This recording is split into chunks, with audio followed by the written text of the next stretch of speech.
Hello and a very warm welcome to the Grassroots Weekender show. Grass, dear me, what's happened? All the games were off, weren't they, because we had that dreaded rain and we've had it non-stop, haven't we? So obviously it's waterlogged the pitches, and it's something that probably grass teams who play on the grass dread when they see it all the time, because it doesn't take much now on these grass pitches to waterlog them. But hey ho, I'm a great believer in grass football. Love the game, love the mud, love the slide tackles, love the way the kids take to it. You know, it's great when they're allowed to play on it, that is, and the pitches are pitch perfect. Unfortunately, looking at many pitches on the grass, they're not looked after at the moment by your councils. I think it needs to be looked into. We need to have more, you know, land saved for grass pitches to be put on there, not just 3G pitches, 4G pitches. You can argue the case. Yeah, it's great because football can go ahead all the time. But the kids, if you ask the kids about the pitches, what would they prefer to play on? They'd tell you grass. They really would. It's obviously because the football is totally different to what it is on 3G pitches. That's my opinion. I have my opinion. Love the grass football. What's your opinion? And I'm sure teams do love the grass football itself. But yeah, going back to the games being called off today, I hope the 3G pitches, wherever you were, they went fabulous and you had no problems whatsoever. But on Merseyside, I'll guarantee you there'll be a lot of happy teams if they didn't have an early kick-off that they were cancelled, due to the fact that Liverpool and Everton kicked off at 12:30, and we'll have more on that on tomorrow's show.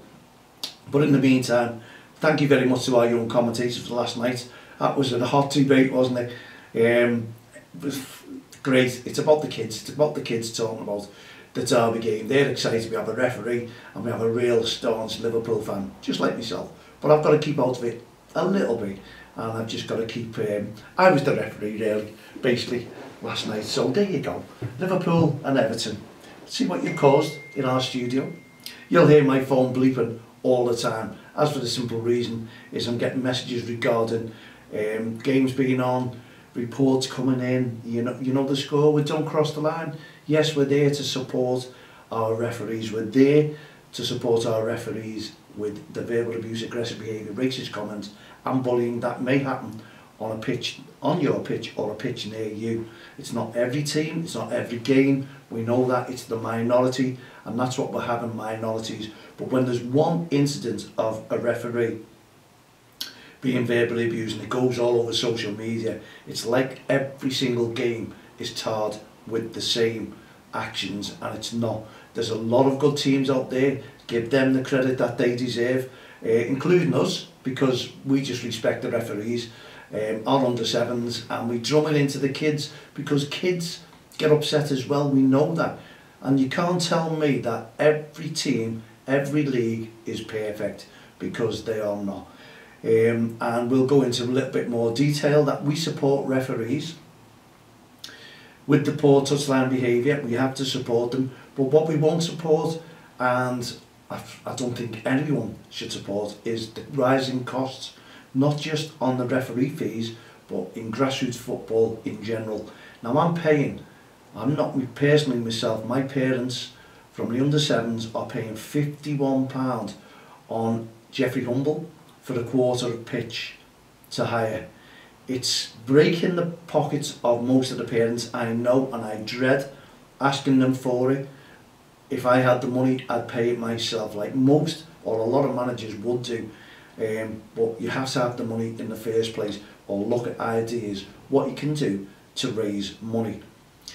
It's cost that's going up all the time. It's cost that we can ill afford, and teams, and I think I saw a message in the North Liverpool, I'm going to confirm that, with the committee, that a team was folded. I'd love to know the reasons behind that. It's early in the season, but it's not just the one team around Merseyside that's folded at the moment. There's a few. So this is what I forecast at the start of the season. We're pricing parents, kids out of grassroots football. Now I'm seeing firsthand exactly what it's doing to people, and I'm hearing first hand as well from parents. Now I had a quote one day of a committee member who said to me, it all depends on the club. Yeah, it does. It all depends who you have in your club. If you've got people who have got businesses and successful businesses at that, then you have no problem. You really don't have a problem. Me, I just see it as very lucky teams, very lucky clubs to have the money generated into the team because they have the support of the people within the club who are looking after the kids, and that's brilliant.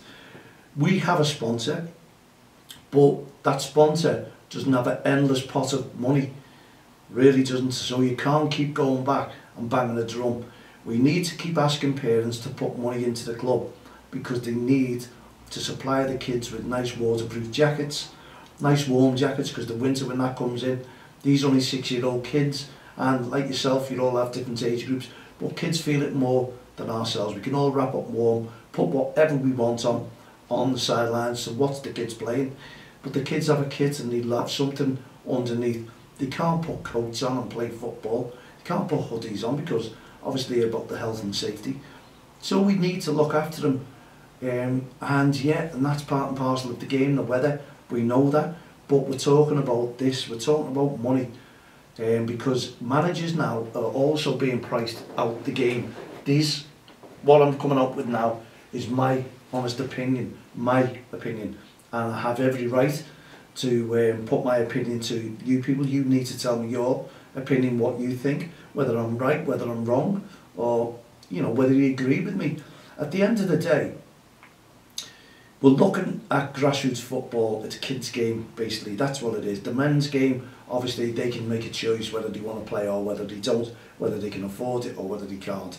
It's as simple as that. But it's unfair as well, because if they can't afford it, there's a simple reason behind it, because it's the cost of the pitches, your affiliation fees, your league fees, your referee fees, and also the cost of equipment. You have to buy your kits, your balls, and sometimes if you're playing on the grass, your nets and whatever the league demands. Now I know many leagues out there now are asking for teams to pay for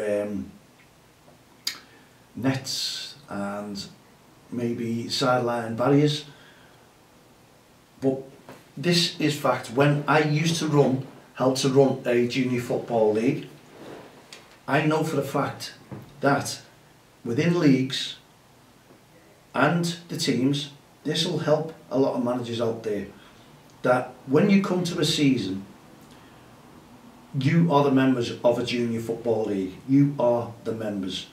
Now, you have a say in how, well, not how the league is run, because they have the constitutions, which you should check, by the way, league constitutions, what's in there, and also league rules. Is there a separate item? Well, there could be, but the constitution is the one that you should be all going off. It's what the leagues state and what you're allowed to do, but you'll find that many will copy from the FA constitutions. So read them carefully and look, and if you've got questions for your league, then put them to them, because they're there as a league to answer your questions. But when we used to run the Anfield Junior Football League,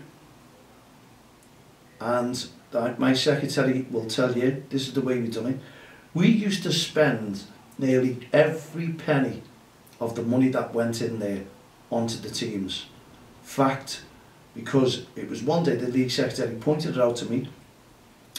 We looked at the constitution, the FA rules, that state that there should be just a certain amount of money left within junior football leagues each season, because it belongs, the money belongs to the members of that league, and they must have a say. And by a say, you have your AGMs, you can have extraordinary meetings, which you can call meetings if things need to change. But I noticed there's a lot of leagues just putting prices of referees' fees up, and they're not consulting with managers. And there is leagues that will put them up and put it to the managers and have a vote on it. That's fair enough. But there's leagues also that'll just put them up and just say, end of, this is what we're doing. And they'll make decisions, end of, this is what we're doing. And I just believe if you are a team within a league, then you should have your say, not just at an AGM, if things change and then you don't agree with, you should be allowed to talk to managers and all get together and just say, simply not happy with the way this is going. We need to do something about it, and you have the power to do it. And I'm telling you now, league teams do have a lot of power, whether you think you have or whether you don't think you have. The leagues are there to make sure that your teams all stick to their codes of conduct, also their rules and their constitution. But it doesn't stop any manager, any coach who is registered to have a league vote or bring something up. If all team managers are not happy with something, then you can call or ask the committee to call an extraordinary meeting. If I'm wrong, which I doubt it very, very much, then you can do this because you do have a say. And all the money in that league belongs to every team within that league. You are the members, you have your say. But what I'm seeing there now, obviously the price, and everyone knows what I'm starting, more play, less pay. I've seen it. I'm putting teams in. I've had a couple of years now back to grassroots football, and it's changed from many, many years ago when I used to be part, but I still see all the people who are involved, who are mums and dads now, and we get on talk, we get on great, and the kids have all grown up running their own teams, and every one of them are agreeing with me. Managers are coming to me and saying they're a little bit fed up with everything that's going on, and I don't blame them, and it's all about money. Everything is about money, and I do feel really, really sorry for a lot of coaches and managers out there because there's no protection for them. And I think Don't Cross the Line needs to stand up for everyone in grassroots football, and by that I mean also the coaches and managers, who I believe are getting a very raw deal because they are volunteers. Take the volunteers, the managers and the coaches away from grassroots football, you'd have no teams, no kids playing football, you wouldn't need your referees and you wouldn't need your leagues.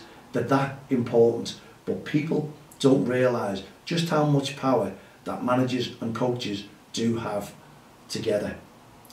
Now, why I'm bringing this up is because of the cost of grassroots football and teams. As I say, the worry is about teams folding, and we've teamed up with our local MP as well, because I want to bring, if I can, an end to all this. I really, really do, because you've got your county FAs who are now charging, I think it's £30 for a safeguarding course, £30. Now you're a volunteer, and there's welfare courses you can go on, there's level 1 courses, and they all cost a fortune.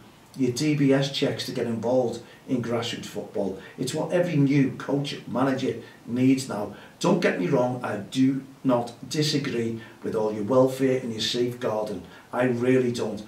I'm 100% behind protecting our kids because we have a duty of care. I have a duty of care. I'm a support worker. I do the enhanced DBS, but that's not accepted with your county FAs. I have to do another one. It makes me blood boil sometimes, and maybe many of you out there, if you've got 5 jobs, you've got to do 5 DBSs and pay a fortune. To me, it doesn't make sense. It really doesn't make sense, because it's costing you as a volunteer an absolute fortune to take the kids off the streets. And this is what I'm talking about out there. You are very, very important. You managers, you coaches, volunteers, the majority of you are volunteers, unpaid coaches. Like myself, I'll go out there, and if you see something, I'll buy something. I'll birthday gifts for the kids out of my own pocket, because you feel obliged to, you feel as if you want to do something, and you're not in the game just to make money out of it. You're really not. You're in the game to see the kids develop and let them develop around the referees and pass the message on to them and the parents as well, because good coaches and managers out there will let the kids and the coaches know all about what the changes are. And I believe that big clubs should have a monthly managers meeting to keep them informed, not a monthly managers meeting, a monthly parents meeting to keep the parents informed as to what's going on. And the cost of courses, if you do, that's fantastic, that's brilliant. I stand there basically and tell every one of our parents, we've got groups now we do, but it's nice to have them in person, because a manager doesn't really speak to the parents on a match day. They get the kids ready, they've got that much to do, and then they have to do all the admin at the end of it. There's a lot of work running a kids football team now. It's not just about developing the kids, it's about admin, a lot of admin, unpaid work that we're all doing. Now there's big organisations out there that are getting paid for you, to dictate to you, to tell you what you should be doing if you want to be a volunteer, and it's getting harder and harder and more work. Courses after course after course after course, and it's a massive money making thing. That's all I can see. It really is, and it's coming out of parents and managers' pockets, volunteers. Am I overboard here? Am I going overboard? I really don't think so. I'm just giving you the home truth about grassroots football, because I've been there, wore the t-shirt, and I'm seeing more and more what's going on within grassroots football. And I don't think it's a family game now. We can't now call it the grassroots family, because it's not the grassroots family. There's separations now. It's referees, it's us and them. And it's the league, it's the referees, and it's then the coaches who have the teams. So the responsibility lies solely onto a manager's shoulders. It really does. Okay, you can say, yeah, you've got welfare officers, you've got a committee, they all should be responsible. They're all volunteers. We'll go to that big word again, volunteers. But what we should also now is say unpaid volunteers. Now people will say, well, you chose that role, but you're in that role. When I done this role, there wasn't this much admin things were getting added on, and payments were coming, more and more costs were coming into the game. It's all changing. Once you take that role on, then you'll see a change. The whole game system, you'll see everything that's on there as well. What you've got to do on there to register the team, the parents, you get in touch with every single parent, and then someone presses a button and says, oh no, you've done that wrong, you've got to do that again. And I've spent hours and hours, not just by myself, there's thousands of managers out there and coaches who are doing exactly the same thing. And I get feedback saying, well, everyone loves it. Everyone loves doing it, they're all made up with it, it's easy for them. I would honestly say, if you're a manager or a coach out there who loves doing all the admin work, then you must have more time than sense. That's my honest opinion, because I have a full-time job as well as a support worker, and I've got to do this job within what I'm doing as well. And when you've got a job like you've got your county FAs, you've got your FA, that's their particular job. They have a role in that. They get paid, that's their role. And sometimes their role is to dictate to every volunteer. If every business had volunteers, yeah, you wouldn't have to pay them. It'd be fantastic, wouldn't it? It'd be fantastic. All you need is a gang of bosses dictating to all the volunteers, unpaid volunteers. And that's what's happening. I'd like to say it is a grassroots family, but I'm afraid we cannot class it as a grassroots family anymore, because there's separations all around. They're all different roles, but the main role and the main responsibility lies with our unpaid volunteers, you managers and you coaches. I think you're doing an absolutely brilliant job. We'll have some managers and coaches out there who aren't. I know that, who dictate and cause the trouble with the referees.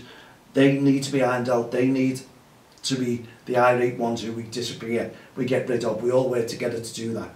But I'm talking about costs, and I'm talking about the admin roles, and I'm talking about all the work that now a manager or coach has to do. If you think I'm right, you're wrong. Get the information into me, man@don'ttexttheline.com. I'd love to hear your point. I'd love to sit down. I'd like to sit down, and I probably will, with the county FAs and put this to them, because I know for a fact now that a referee's report can go in now, and the county FAs and the FAs will 100% back whatever's in their report. And managers come to me, loads of them, says, no matter what we do, whether you know they don't listen to our word, we're always going to be fined or found guilty, even though we deny. And they'll say witnesses here, witnesses there. But I know, and you'll talk to a referee, the referees talk to you, and you say 100% the county FA will back us no matter what. Maybe some changes need to be come and work together, and I think that Don't Cross the Line is looking into it a bit more deeply. We're a not-for-profit organisation. We do our job, we help, we do respect, we want the referees to be safe when they go out at grassroots football. We want coaches and managers to be recognised for the work that they do and giving them freebies. So your referees, they get loads of freebies as well. And I'm all for the refs, as I say, on poor touchline behaviour. But the paid referees and the county FAs and the FAs will give them freebies all the time and make their job even more respectful. You know, you've got to have a governing body to support your coaches and your managers, and let's give them some freebie tracksuits and what have you too. You know, you can say you can go and get funding, but it's hard. You've got to prove a lot in there, and I do believe if you're registered or affiliated, you should be entitled to some feedback, some payback, and something that's different to one that make you get back into grassroots football. But one thing I will say, I am looking out to get out of management very, very quickly indeed. I went in there to support the kids to play, let the kids develop their skills and run a club. But I'm seeing with my own eyes and listening to what my own ears to what is going on in grassroots football, and boy, it's really, really changed. If you think I'm making a little bit of sense, then you get in touch with me, because I do believe you'll have more and more coaches, managers walking away from the game because they've simply just had enough. Love your feedback, mal@don'ttexttheline.com. We'll see you again on Sunday. Have a great day, and just before I go, don't forget our Hearts of Gold. We have a recognition awards night on the 23rd of November. Sorry, I'll say that again. I'm sorry, I just lost you there. We'll have a 23rd recognition awards night on the 23rd of November, and that is to do with Hearts of Gold. And we want to recognise all the people who have done mountain climbing, skydives, you name it, large walks. We want to give them some feedback because they've helped the community a lot, and our Hearts of Gold initiatives from Don't Cross the Line. And we're proud to say that John May is now going to be presenting our awards on the evening. Our comedian, our very own John May, Sir John May, if I may say. He's absolutely brilliant and he's made my day. So the 23rd of November, Thursday evening, £10 per ticket, £80 per table. We only have 16 tables. I think we've only got 10 left. So if you want to book a table and have a party night with us, we've got Holly Ellison, Lauren Clark, and we've got Kev, our party DJ. It's going to be a magnificent night. We'll see you again tomorrow evening at 7 p.m. And myself, Mal Lane, all the team here, the Grassroots Show, Don't Cross the Line, Respect Programme, and our Heart of Gold initiatives, and No Ref, No Game. We'll see you tomorrow. Have a great evening. Good night, God bless.